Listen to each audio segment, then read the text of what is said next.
Well, I mean, I showed up here, didn't bring a Bible, so you couldn't write it. Oh man, what a day.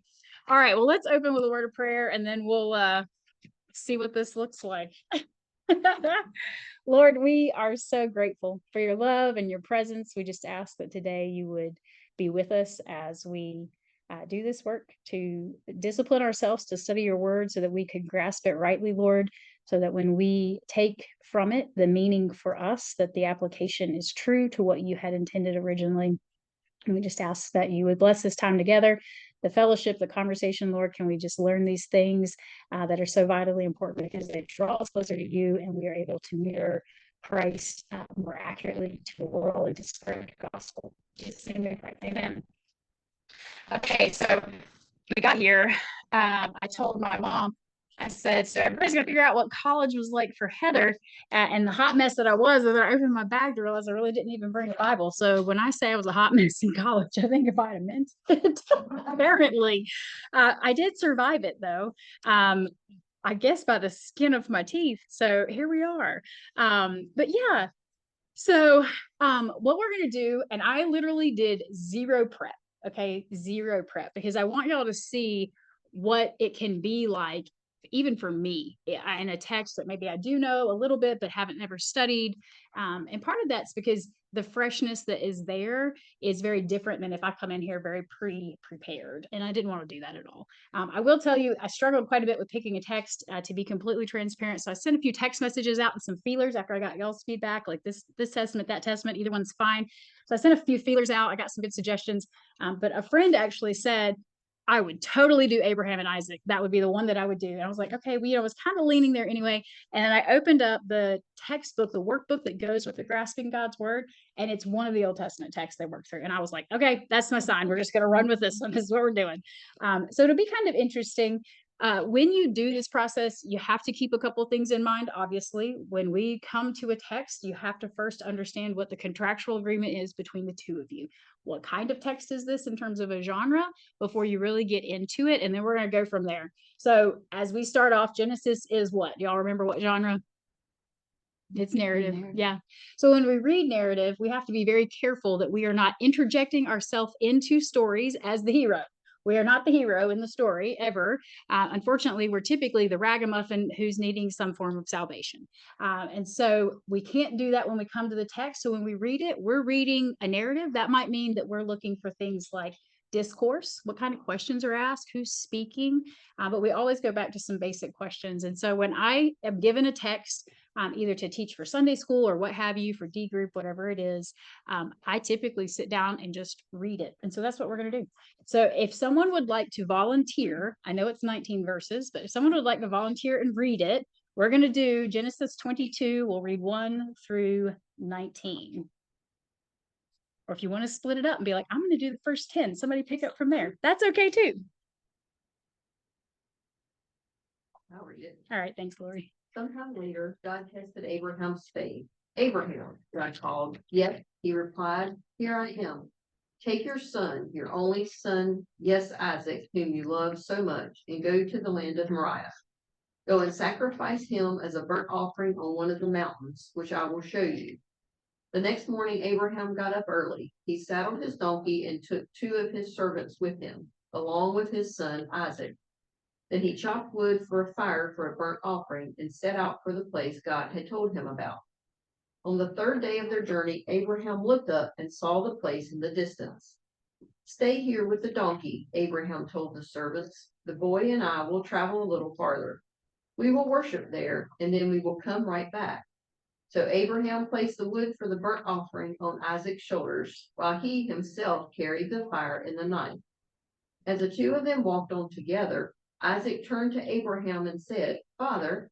Yes, my son, Abraham replied. We have the fire and the wood, the boy said, but where is the sheep for the burnt offering? God will provide a sheep for the burnt offering, my son, Abraham answered. And they both walked on together. When they arrived at the place where God had told him to go, Abraham built an altar and arranged the wood on it. Then he tied his son Isaac and laid him on the altar on top of the wood. And Abraham picked up the knife to kill his son as a sacrifice. At that moment, the angel of the Lord called to him from heaven, Abraham, Abraham. Yes, Abraham replied, here I am. Don't lay a hand on the boy, the angel said. Do not hurt him in any way, for now I know that you truly fear God. You have not withheld from me even your son, your only son. Then Abraham looked up and saw a ram caught by its horns in the thicket. So he took the ram and sacrificed it as a burnt offering in place of his son. Abraham named the place Yahweh Yireh, Jireh, I think, right? Jireh, okay, Yeah, say mom's going which to means the translation. Lord will provide. To this day, people still use the name as a proverb. On the mountain of the Lord, it will be provided. Then the angel of the Lord called again to Abraham from heaven. This is what the Lord says, because you have obeyed me and have not withheld even your son, your only son, I swear by my own name that I will certainly bless you. I will multiply your descendants beyond number, like the stars in the sky and the sand on the seashore. Your descendants will conquer the cities of their enemies. And through your descendants, all the nations of the earth will be blessed, all because you have obeyed me. Then they returned to the servants and traveled back to Beersheba, where Abraham continued to live. Perfect. Thank you. So a good first read is usually where you start, obviously.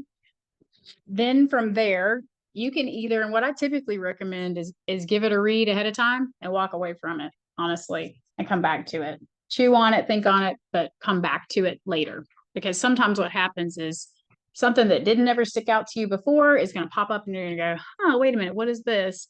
And it can be kind of interesting when it happens. Obviously, we're not going to take a break. We're going to keep rolling with it. But you typically answer the 6 questions of who, what, when, where, how, and why. That's where you kind of start out with. I know when we worked through it in terms of the process, we kind of went through and we looked at pronouns and all of the things. And sometimes that's necessary if it's a very, very new to you text. Sometimes it's a little bit redundant when you have heard the text a million times, and then when the pronouns aren't very confusing and so on and so forth. But you also want to take note of the verbs and you want to go verse by verse through it. So if we start out, we have in the very first verse, sometime later. Okay, so we don't have a definitive when there, but it is indicative of a timeline, right? And this is a narrative, so that makes perfectly good sense. So what is there a gap that can be explained in chapter 21? What's the deal with this sometime later? Does it mean that Abraham has changed location in some capacity? So if you look back in 21, is there anything particular that stands out? And this can be done in headings for the record. And then you can dive deeper if you need to, but you can do it just in the heading. So in 21, if you look at it, we have a treaty with Abimelech. That's the previous heading for me. On 22, anybody got anything different? Yes, Beersheba. Okay, at Beersheba, yeah. So I have with the person, you have with the location or at the location. How about before that? Verse 8. Anybody got a heading on verse 8? Yeah. So then we've got some other players happening here, right? And at the heading of chapter 21, anything particular? Birth of Isaac. All right. So if we get a timeline here, we've got Isaac's been born. Everybody kind of knows there was a fiasco with Hagar and Ishmael. And then we end up with this treaty with Abimelech. And so, what's going on there with Abimelech kind of question can be asked. But we kind of want to know, if at all possible, how old was Isaac at this point? So that would be literally a question I would write down to look up later. Completely honest with you. I'd be like, okay, what's up with Isaac? That plays into, and this is where when you teach this, it's taught linearly, right? And you're like, okay, step 1, step 2, step 3, step 4. Well, when you start doing this, it's like, oh, let me pull from lesson 7 when we talk about reader's context. How old was Isaac? Do y'all know? His 20s. Well, I heard somebody yesterday say he was a teenager, and I did a double take. Young teenager. If you go back to chapter 18, Okay. when I don't have the heading. You're okay. No, you're When you good. go back there and you find out what the problem is between Abraham's first child, Mm-hmm. and then there was a problem there, and then they progressed to where then they had the visitors, and then they came. It was another year, so that child was And then you, in the chapters coming up, you see that they've already gotten a wife for Ishmael and all that. Mhm. And so it's got to, but then it says sometimes later, in other words, Abraham was moving around. Mhm. And so that takes time. Yep. So he was not definitely A a little, boy. a little teeny boy. Yes. I mean, that's about all you really can figure out. from that. Yes, that is correct. And so it's one of those things that with readers' context, because it is a childhood story that's taught a million times in Sunday school, and it's not necessarily taught appropriately. But if you ever get on Google and go coloring picture for Abraham and Isaac sacrifice, 100% the picture of Isaac is he's a little boy. He is not a little boy. So bear in mind some of that reader's context. So one of the things that I would tell y'all to do as sort of a homework piece, so there may be some homework pieces from this versus the previous 8 weeks. I would highly encourage you to go home and write down everything that you have as a preconceived notion regarding this so that you can make sure you're checking it. If it's not accurate as we go through this, sometimes that's a little bit of a toe step on. You're like, but this is how I've always known it. But you kind of have to let it go, right? And fortunately, I do feel like as we've gotten older and as the church has maybe grown in more modern times, we have come to a realization that this childhood perception that we have is not accurate. We do, fortunately, most everyone responded, he was at least a teenager. Nobody told me he was a kid. So we have gotten better. But if you ask my kids are going to tell you that he was a young boy. And he wasn't at all, but that's because of children's Sunday school classes. It's just how it goes, unfortunately. He used to be that young if he had enough wood. Exactly. That's right. Up a hill. Yeah, up a hill. Yeah, up a mountain. Yes, there was 13 years, I think, if I remember correctly. Yeah, so Ishmael was an adolescent by the time he even showed up. Right. Which I said to my son yesterday because he's 13. I was like, how would you like it if mom and dad had a baby? Because funny enough, we're studying Abraham in history. So I'm like, there's a little bit of overlap here. But he went, oh no, that would be horrible. I was like, I do agree. I don't want a baby either.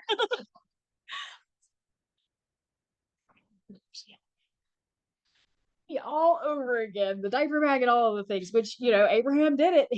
Not that he had a diaper bag, but obviously he started back over. Can you imagine him toting like a little, anyways. So funny. This is like modern applications here, obviously. I love it. So in 21, we go from the birth of Isaac all the way getting into 22 to we've gone in one chapter from the birth to at some capacity, he's a grown man. Okay. He's not a child anymore. He's a grown man. So it's interesting to me always that even small expressions, like after these things, we come into a new story. It's a big transition in terms of what happened in 34 verses in chapter 21. Okay. So those are the kinds of things we want to check. So it's after these things. So obviously with the whole issue of Abimelech, there was kind of a dispute that they had and they made this agreement, and some of that may play into what's going on here. Some of it may not. And if it does, then it requires that back reading where we go back and we really kind of dive loosely into what was going on there just for some context. Okay. For right now, we're not going to struggle too much with it, but we may have to. We'll see. So one of the big questions to ask is the who. Who are the main players in this story? Okay, so we got Abraham, God. I know it's like a Sunday school class answer, right? God, always God in the Old Testament. Jesus in the New, but God in the Old Testament. Yeah. So Abraham, God. I heard Isaac. Who else? Okay, we got servants. The angel. Got an angel. What else? There's another player. Maybe not a person, definitely a player. The ram. The ram. Yes, major player there. Okay. Yeah, there's a donkey too. That matters also. You're not going up that mountain without him. I'm just saying. Yeah. What else? Anything else? The servants. Yeah, servants. Yeah, we got that. Abraham, donkey, God. Ram. Yeah, we got ram there. Okay, so let's ask the next question. What is the relationship? Are there any relationships within our who's that matter? Are there any lines we can draw to connect some people? Father and son? Yes. They were. This is only. Oh yeah. Yeah. Oh, what a good point. It does say only. All right. Yeah. So is that a problem? Is it a problem? Y'all tell me. It's interesting. what does it mean? Okay, so let's ask that question. If you run across something like that and you're going, okay, we just talked about Ishmael. Isaac is clearly not his only son. So why is that word there, right? So this would be one of those things that I would make a note, and it helps if you have columns or however you want to organize your material, but it would be a word study. I would absolutely dive into, and we will dive into only. Why use only when he very clearly has another son? Very clearly. Now, it's not his and Sarah's son, but he does have another one. So what's up with this, right? So only would be a word study word for sure. So, oh, where did it go? It's in verse 2. See, like right off the bat, you're like, what? Wait. Could that be because the other son was not there? He wanted to say, hey, this is, we just have one done there. Had he been sent at that point, he probably had been sent away, right? Hey, Yeah. we don't know definitely. where Ishmael really was when God came to him and said, go. And he said that whatever time period that was, that if you're take your only son. If you look back in 21 and basically in verses basically like 15 to 21, which is interesting that you have the parallel ending with 21 on both stories. But anyways, with 15, it's talking about how she ran out of water. She put Ishmael under the bush because she didn't want to watch him die. Remember? So they've been sent away at that point, right? So God was with the boy and he grew up. He lived in the wilderness. So he was away. So is that why we have the word only? It's still an odd word usage. I mean, if your son goes to college, you don't talk about the only one you have sitting at the table. I mean, it's still odd. I would. In these chapters and told Abraham when they were talking about the dispute Mhm. between the mother and Mhm. odds or whatever, Yeah. that he said, don't worry about him. Mhm. He will, even though he's the oldest, basically said, oh, he's not going to inherit it. Yes, and that is true. And so there's major backstory with Ishmael, which is why this is an interesting one to kind of dig into, because Ishmael, Abraham was concerned about sending Ishmael away. Oh, but Sarah had been an absolute monster. If you read about cultural things, she'd been a monster to Hagar. So Hagar had wanted to leave and run away. And so Abraham was like, but this is my flesh and blood. He is my son. I don't really want to see him gone. But this is clearly a contentious issue. What do I do? And that was when the Lord did assure him. He was like, yes, he is your eldest. However, he is not the son of the promise. And so he said he will be blessed, send him away anyways. And he was eventually had, yeah, which is weird. Yes. And it was like a mirror. I know. And he did. He had 12 sons and a couple of girls, oddly enough. And so when you look at that, it's a strange parallel, but the interesting parallel is that the disobedience resulted in just evil being wrought for generations to come, where the blessing came out of this other 12. And so the contrast is just there from the get-go. Sort of an interesting thing. You start talking about character contrast. Ishmael and Isaac are character contrast. So there you can dive into that element of it as well.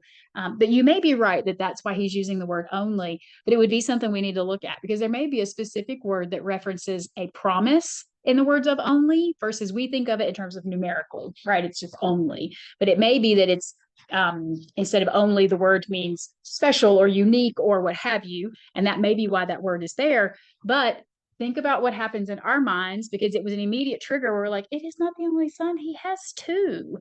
So that's why word studies are important, to be completely honest with you. So that's a great catch. So only is definitely something to go on the list of what are we going to do with it word study wise. And I usually will make a huge list of things with my words, unless it's a really short text. And I'll tell you why. If you start in a text and you make it literally into the second verse and you already are going, I got to dig into this word, you're not going to make it far on a long text before you're like, hold on a minute, 4 hours has gone by and I have to be prepped by Sunday. So I try, if it's a longer text, to go ahead and write out the words. That way I know, do I have 5 words I really want to dig into? Do I have 15 that I really need to look at? Because if I have 15, I know I got to limit my time a bit. I've got to just say, okay, a cursory glance. I just need lexical context. I don't need to spend all day digging into this, because you can, you can. But so I will try to make a list on a longer text like this. So I know, okay, when I go back to do word study, so I can really dive in deep, I'm going to have to kind of keep it succinct. Okay. So with something like this, I would make a list. Yes, Miss Terry. So when you're researching the word only, is this only gonna be have the same definition as when it says Only. Jesus is my only begotten? So you'll have to look up what the Septuagint translates only in the Old Testament for, because you're talking Hebrew versus Greek. But it is an interesting thing to make a note of and double check, because so the Septuagint's the Greek translation of the Hebrew, and they would have tried their best to have found something as contextually close as they could. And I would be intrigued to know. Great question. Harry speaks, and you're like, what? And then it's a nugget. I love it. But yeah, that's something to ask the question of. And so did I ever, I don't think I did. Hold on. What's the button I was supposed to hit, y'all? There we go, I think. Is it same as John 3:16? So we'll ask that question. Let's see if I can pull this up. I'm gonna pull this up very quickly to show you sort of the segue. Y'all realize it's literally 3:25 and we haven't made it into verse 2. This is what happens. But I love it because this, I mean, this is truly, what is it? This is truly how it goes. If I'm being real honest with you, I don't know what to do with this bar. It's really annoying. That wasn't it. That was definitely not I it. don't know if any of y'all use new version or not, New version or U version? U version. U version. Yes. but that was, check it out a little bit. They now have where you can find in the scripture, it will give you references in other places to the same thing. Hey, the concordance is connected in the app. No, it gives you the other scripture. Oh, that's awesome. That's really cool. Like, does it pop up as a pop up? No, it comes as a, almost like that message, Yes. and, That's and awesome. you hit on it, and it's like, whatever it had, I think it was Matthew, but it was Saul or something like that. That's awesome. So that was a new code, no, I didn't really get it. You're like, how do I So really quickly, if I were to figure out that I only had about 10 verses I was teaching on, that I would immediately have come to the interlineary and looked up only. That would be what I would do. If with a big bunch, I'm going to make a word list, obviously, but I would click on only so we get here. But you see, when you look, oh no, you don't. You don't see anything. Just kidding. Joke's on me. Like, what am I supposed to hit here? Oh, what do we do in here? Yeah. Oh, that sounds like more work than I want to do right now. Clearly more work than I want to do. Go back and behave. All right, y'all. Oh, it's been gloomy today. Just we do. It buses me every time. Oh, I guess show you Adam. You're right. I'm not lost. It's gonna be ornery and not give you any. All right, so let's so there's only again. Only's hanging out right there. I can't read that in Hebrew. Hebrew is not, I don't understand anything Hebrew. But when we come down here, you see where 1, 2, 3, 4 is? Those are your options. So it can be soul, it can be united, it could be beloved. So then that's where you start looking forward to John 3:16, and beloved is definitely in there. It could be lonely, or in the feminine. If it's used in the feminine, it could be the life as not to be replaced. So further down, darling, desolate, only child, son, solitary. So there are other contextual uses for it that's not numerical. And so if you keep going down, this is where scroll to topical lexicon, so we get some of that nuanced stuff here. So here we have Genesis 22 being isolated with context, where we didn't have to do a ton of work on our own. This is what I use a lot so that I'm not having to do all the digging. But it specifically says that Isaac is repeatedly called Abraham's Hebrew word for only, underscoring the costliness of the commanded sacrifice and the faith required to entrust an irreplaceable son to God. So your point was that it could be that he was the only son of promise. And I would say contextually, it agrees with that 100%. So when we see only, it doesn't hurt sometimes to put a note in our Bible, this is not numerical, or this is covenant only, or whatever you need to do so that when we read it, it's framed properly. Otherwise, it's sort of difficult. Yes, Miss Jane. So when I'm looking under Strong's Hebrew Mm-hmm. only, Says surely, Mm-hmm. nevertheless, nothing. Oops, lost it. It malfunctioned on anyway. you too. It's not just me today. So that's all. Mhm. Normal? It is. So in the same way that, we talked about give me a hand, right? Give me a hand is one thing, put it in my hand is a different story. The context matters. And so a lot of times you'll get the longer list of what it could be, but until you plug it into the sentence and the story, you lose the context. So yeah, it's entirely possible to see all of those options. And sometimes when you look at words, sometimes the what gets included, they're totally different. And you go, they're not even related. How is that all together for that one word? But it can be. Catch for the notes. Yeah, I believe that too. I'd have to look at the Septuagint. I don't really use the going in the back and forth too much where I look at the Old Testament in the Greek. I usually just stick to the Hebrew in the Old Testament. But sometimes there's interesting notes that are made for that as well, just an FYI. So, okay, so only son. So we have a relationship of father and son between Abraham and Isaac, right? That's one thing that's going on there. What's the relationship between Abraham and God? He's trusting. Trusting, right? There's a covenant agreement there, right? Yeah, but it's testing. Mm-hmm. And that word gets used too, does it not? Or is that only in the header? Hold on. See, listen at me applying things that may not be accurate. Tested in the first verse. Yeah. I wonder, hold on a minute. Does somebody have test in their thing after these? Oh, yeah. Which, all right. So, Mom, what is this? Is this ESV? This is ESV. So it is in the very first one. So testing might be another thing. And part of the time when you do word studies, part of what you're looking for is, I understand this word to mean, does it actually? Right. So if you ever have a question where you're like, oh, would I use that word in that? I don't know. Maybe I need to look at it. You can always add it to your word study list if you wanted to. Jane, do you have a question? Mhm. Go ahead. No, I don't like. Oh, I was like, you look like you. Not No, she's like, not this time. I love it. So any other relationship pieces to sort of pay attention to as we go along with these main characters? I don't know, if you look in number 7, Mm-hmm. it says Isaac turned to Abraham and said, Father, yes, my son. And then he wrote, we have the fire in the wood, the boy. Oh, Because they interesting. didn't call him by his name at that point, but they've been calling him by his name the whole other time. What translation do you have? It's that, I think it's I think it's NIV. NIV. It says boy up in No, a verse.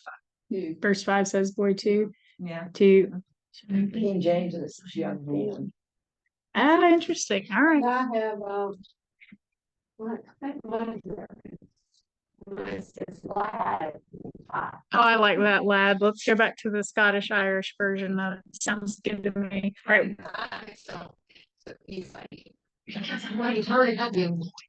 This dude's 100 at this point. So, okay.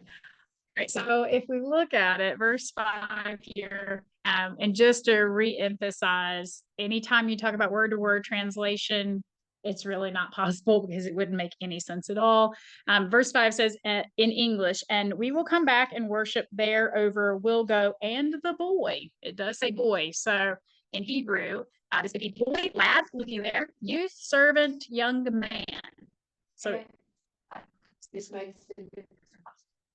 But it said that Abraham said to his young men, mhm. and then he calls Isaac a lad. Yeah. So it could be to So- differentiate Think, the servants versus his son, yeah. kind of differentiating in some capacity, right? Yes, even where I said, I haven't done anything with this on purpose. I love it. Okay, so look, here you have stages of life, social identity. So you're talking about infancy to early childhood, adolescence and training, young adulthood, and service. So when we talk about Genesis specifically, Genesis 22:3 uses household servant, talking about vocational things. Where's 22:3?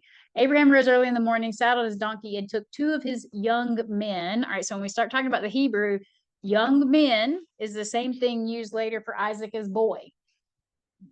So kind of interesting to see that done. Let's see if there's anything further down where it gives us Genesis. All right, this is the other function that's my favorite. I love the find function. There's 6 options. Where else? Oh, it's only showing it over there in the concordance. So interesting question. When you see young men or boy or lad, it's the same Hebrew word. But we in English put some application onto it and said, let's make some differentiations. Do with that what you want, but that's welcome to translation, right? They use different words than we did. And so they don't. What you just said. Yeah. So when you see young men referencing the servants, or boy or lad referencing Isaac, you're using the same Hebrew word.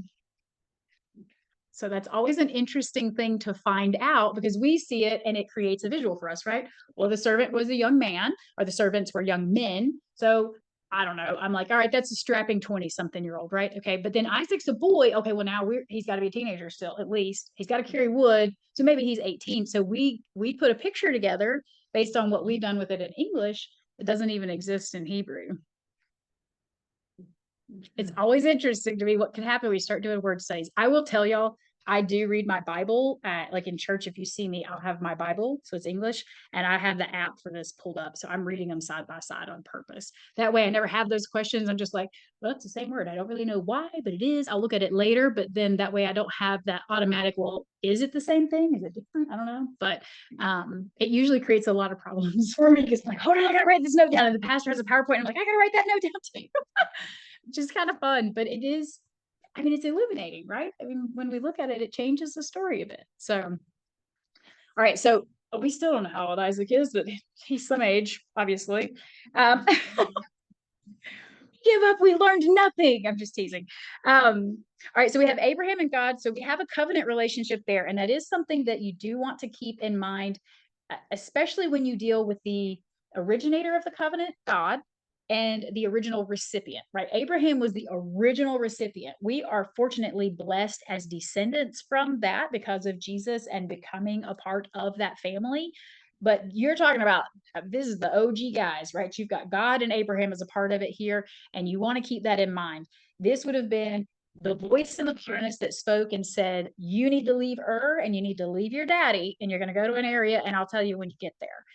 There's an interesting relationship and dynamic going on there. So kind of keep that in the back of your mind as you move forward with it. And yes, so Abraham is obviously very trusting of God. He's already up and left a region he knew.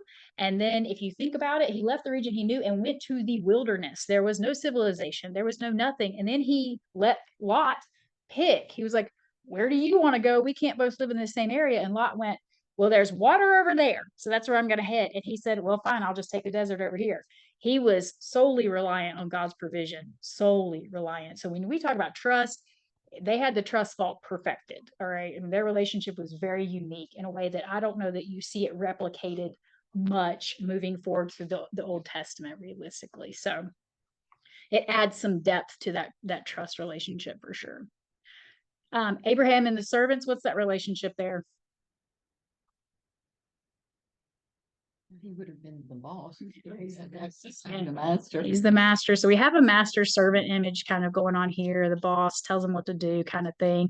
These are all just to sort of set that stage. And this is the stuff that when we watch a sitcom, it's pretty easy because it's already there and you can see it set up. But when we read a black and white text, you have to create that picture a little bit so you understand some of the nuances of relationships. So obviously, when we talk about Abraham and the angel, or God and the angel, I guess you have another boss relationship there. God tells the angel what to do. And that is a fun one we'll have to get into a little bit. Who is the angel actually?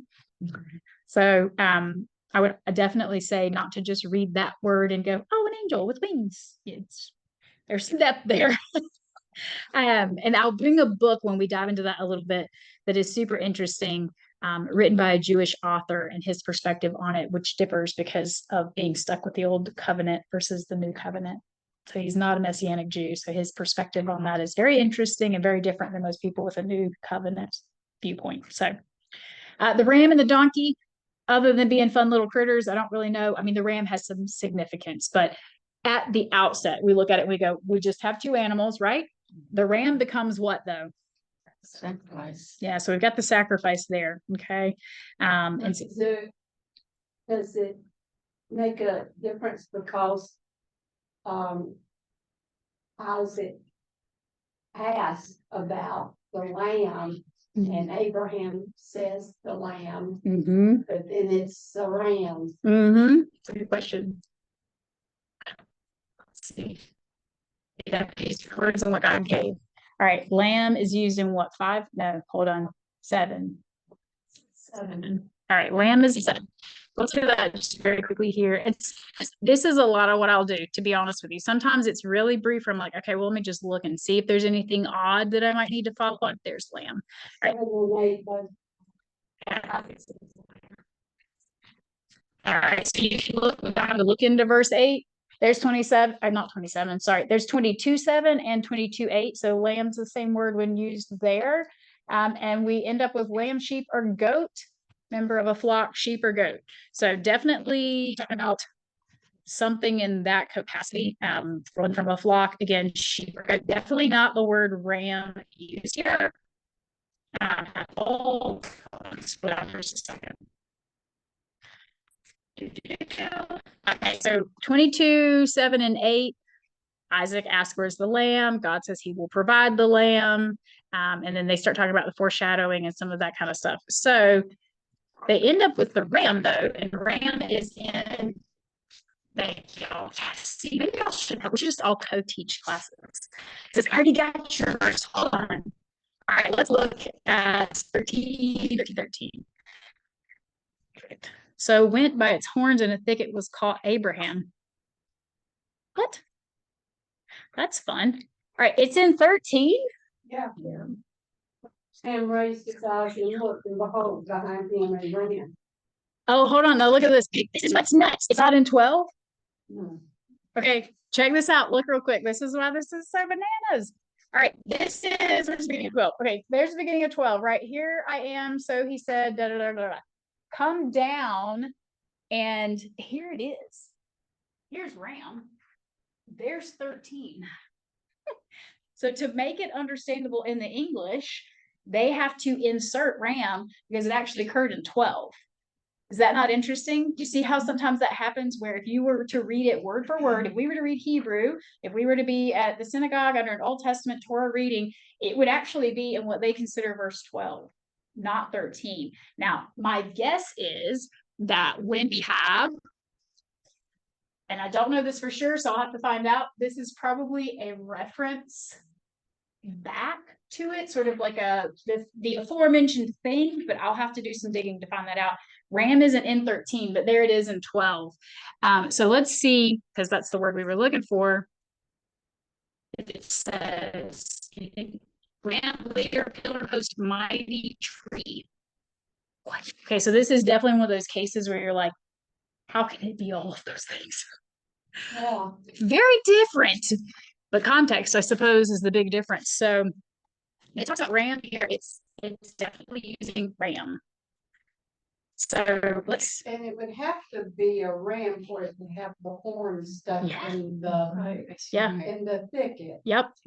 So the question you can ask there is, why did Abraham and Isaac both assume a lamb would be given or that they should have brought a lamb when a ram was what was given?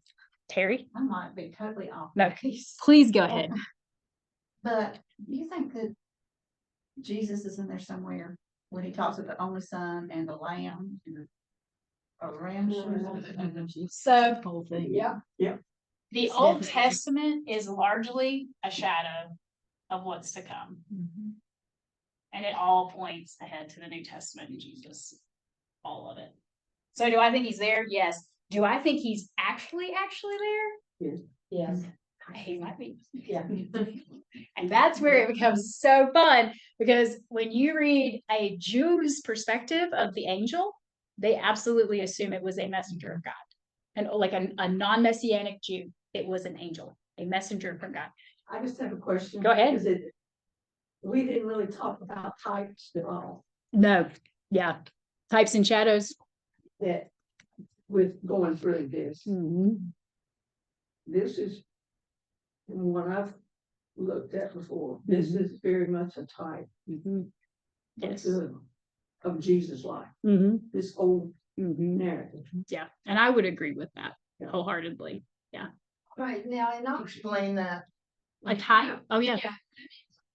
Yeah. Ask it and I'll write. and cause it, you know, Yeah. I told maybe 3-4 years ago, Mm-hmm. never did, Mhm. was it in the pulpit or anything I ever, and then I have been bombarded with With it. this is a type, this is a type, this is a type. Yeah. And even Michael. Mm-hmm. So now, All right. So let's do. I love it. So part of it, I think the reason you don't hear types very often is because no one wants to mess with Hebrews 2 very much in detail. However, Hebrews makes it abundantly clear that a lot of the Old Testament was a type or a shadow. So in the same way that you have a 3D image, a scale model it's a type of the real thing, right? It's not the real thing. You know, if I get a 3D model of my house, I can't walk through it. I can't cook in the kitchen. I can't do any of the things truly or fully. But if we get the real thing and I build it, then I have the real thing. So the tabernacle was a type of what was to come as us being the temple of the Holy Spirit. The sacrificial system was a type or a shadow that was meant to point the people to Christ. The Passover supper was a type or a shadow of something to come. And so when you read the Old Testament, you're looking for that. So when we start talking about only sons and sacrifice and sons of the covenant and etc. in this particular narrative, absolutely, it is a type of Christ. Go ahead. What is type and shadow mean the same thing? Yes. Yeah. So Hebrews will call it shadow of things to come. Type is just that plausible to wrap your mind around something that you can't quite fathom. The Old Testament members could never fathom that the king to come, the Messiah to come, wasn't for an earthly reign. I mean, the disciples didn't even get it and they walked around with him. So it had to be a type or a shadow. So it's that you sort of see it hazy without seeing the real thing. Does that make sense? So where did this verbiage come from? Hebrews largely. Yeah. I will just throw this scripture out. Yeah. You can look up. Yeah. In Hebrews 11, Mm-hmm. verses 19, 17 and 19, Yep. puts a big light on this story. There you go. Perfect. See? So y'all look it up and see what you think. Yeah. And it's It is chapter 11, verses 17 and 19. There you go. And it's interesting too, when the New Testament starts making reference back to the Old Testament, then you really have to look at it with a very serious scope to say this wasn't just a narrative story. I mean, and it's weird the way it verses, the words come out of that verse. Interesting. When you look at it, and you start picking it apart, it's shaking. Yeah, I see. Okay, so you have two things for homework for sure. Reader's context, but then definitely read that and bring it back with you for next week for sure. Betty, did that answer your question? To Jane's and Betty's question? Because you said you never heard never heard okay, it reference to a type. a type ever. Okay. What's reader's context, Jane? I'll send you a note, but it's basically, what do you know about this story? It's that preconceived notion. What do you know about this story because of children's church or whatever, that kind of stuff.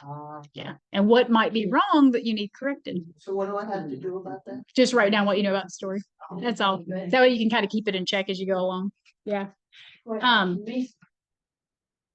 Misler does talk, and he was Types and shadows. Yeah. I think a lot of it stemmed, it started when the church shifted a mindset towards one story and Christ throughout. And they started realizing, like, even Genesis is about Jesus. And if we don't have that clue, we're kind of missing the point. I think there was a major shift doctrinally where we started recognizing that instead of compartmentalizing this little story within that chapter, within this book. And that's separate from all of this. And it's like, absolutely not. It's one book, one story, even if it is broken into parts. So I think that's where some of it has sort of begun to come up, but it definitely, I mean, Hebrews forthrightly mentions it. So, but I think that's sort of why you don't hear it as much, to be honest. And it's a little bit difficult to teach because we're kind of like, let me try to explain this. And then there's all the examples where you're like, well, look at this, look at that. And it can get muddy fast when you start really trying to see it through that lens and applying that where it's not actually there. That makes sense too. Yeah. Yeah, it was odd to me, but when he found the Hebrews, I said, it's got to be there for a reason. It's there for a reason. Hebrews is an Shadow, yes. Yes, it can. shadowing. Yeah. Yeah. Shadowing Christ. Yes, exactly. Okay. Yeah. And so sometimes what you'll have foreshadowing can sometimes be more events than types and shadows, which are more persons or places of things to come. So sometimes it's a little bit of a breakdown between action versus thing, noun, but not always, Lori. So sometimes, yeah, foreshadowing in the same way that you can use a bunch of different words in a specific way, but I would say foreshadowing, type, and shadow, they're all kind of in that loose same bracket there. Yeah. Other questions on this is to me the best part of this, because this is what helps tremendously. Like, it's easy to teach you a process, but then to turn it into like, how do I do this? Actually, this is where it starts. This is the richness of it, is digging into it. One of the things that I would say is a question to ask, going back to the lamb and the ram conversation, is the sacrificial system in place yet? No. Not at all. It's not. Why did Abraham and Isaac assume they needed a lamb? Well, there had been altars built Why? to worship gods. Because they were pagans. Okay. So the ram is the now and the lambs are not yet. Oh, that's interesting. Why don't you speak up more? What? Okay. I like it. I'm gonna have to look into that a little bit. That's very good.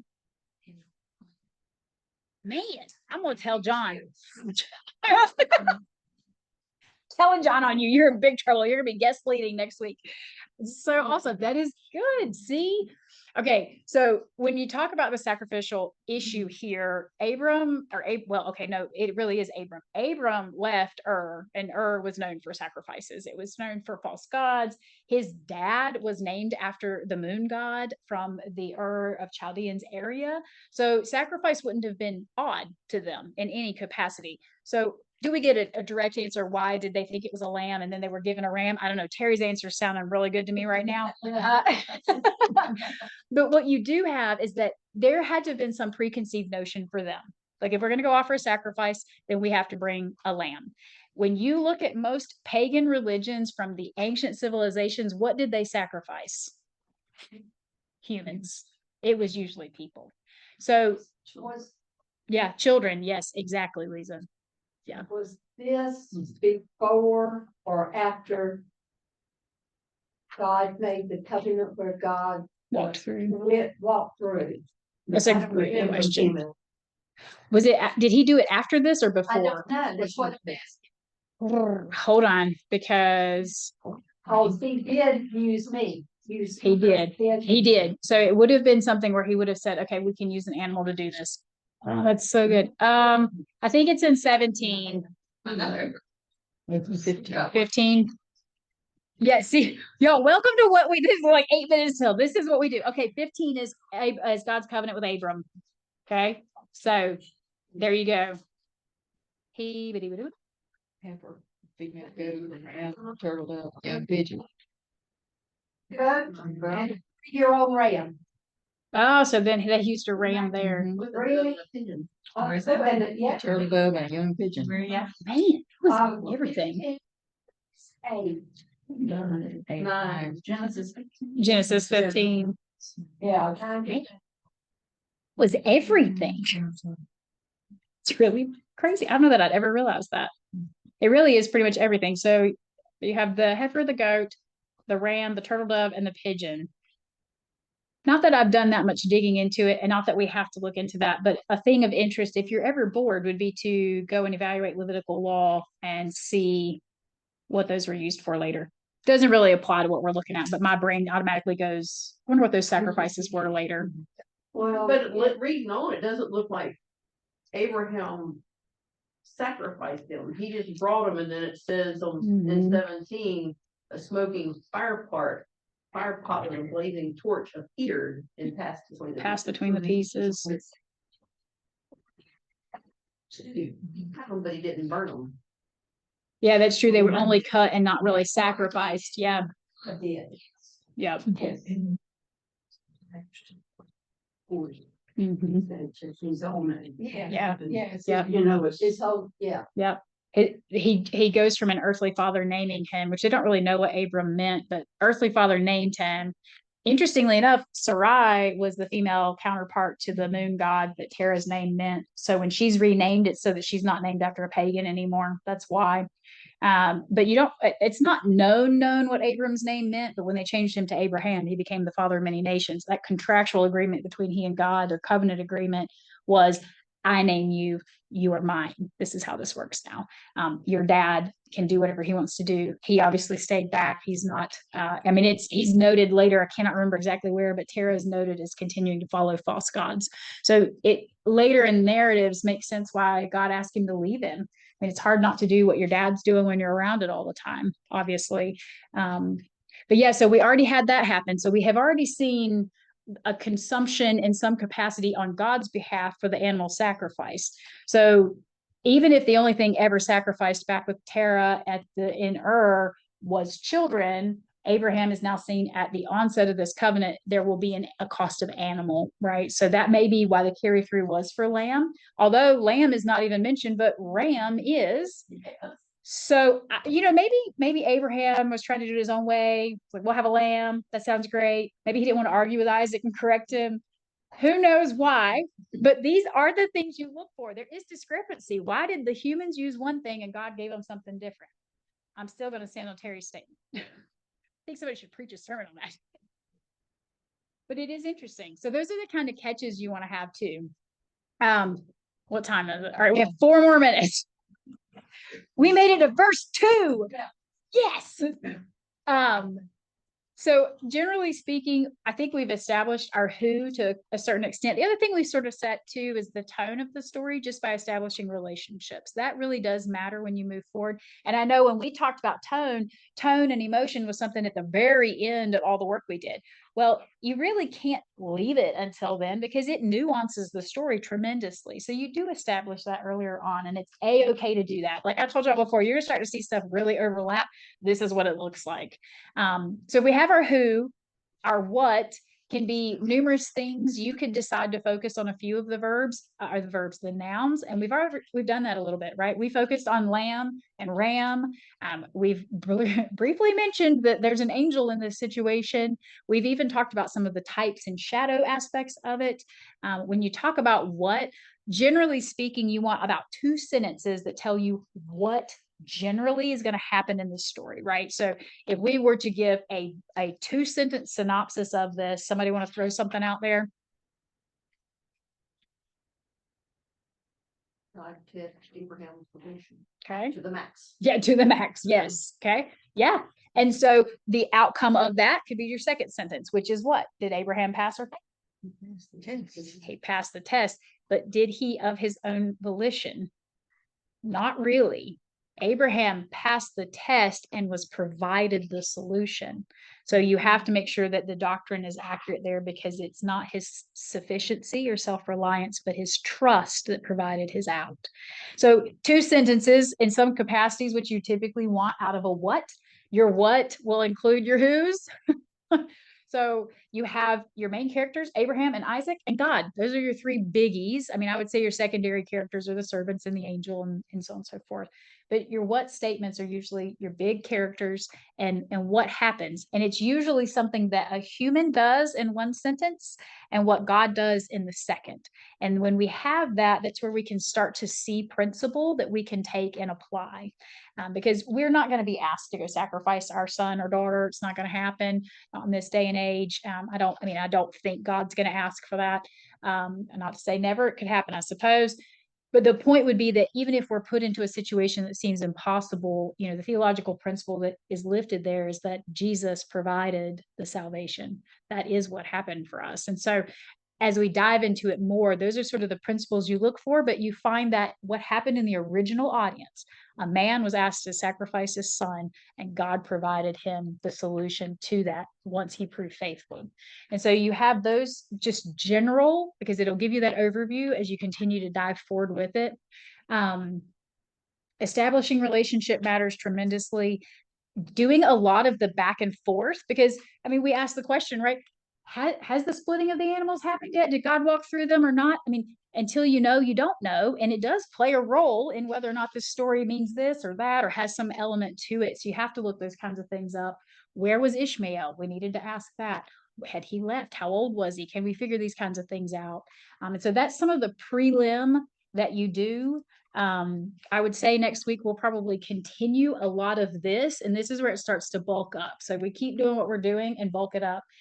For this week, in terms of homework, if you really want to maximize it, I would say to make sure that you're really clear on who and what.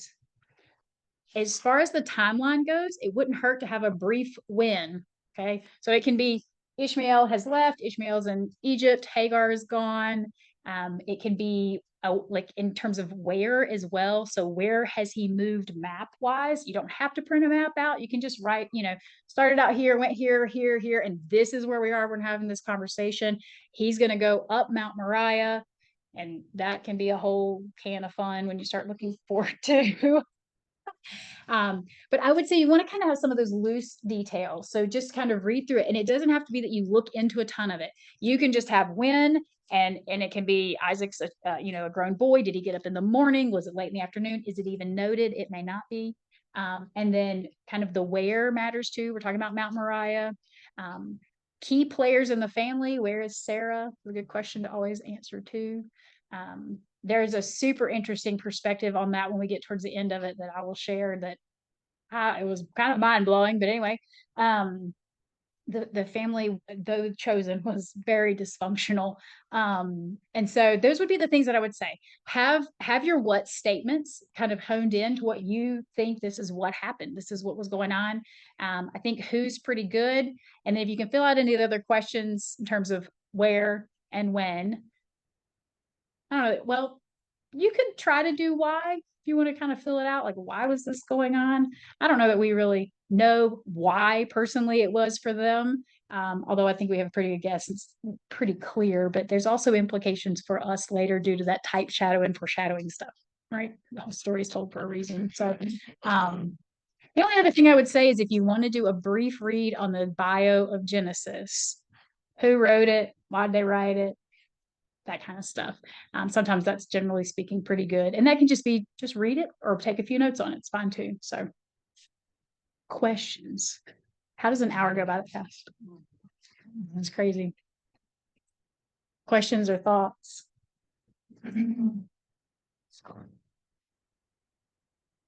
Now all of y'all are going to be in big trouble because I'm going to tell John, y'all deep thinkers. He's going to be like, great, we have more teachers. We're like, yes.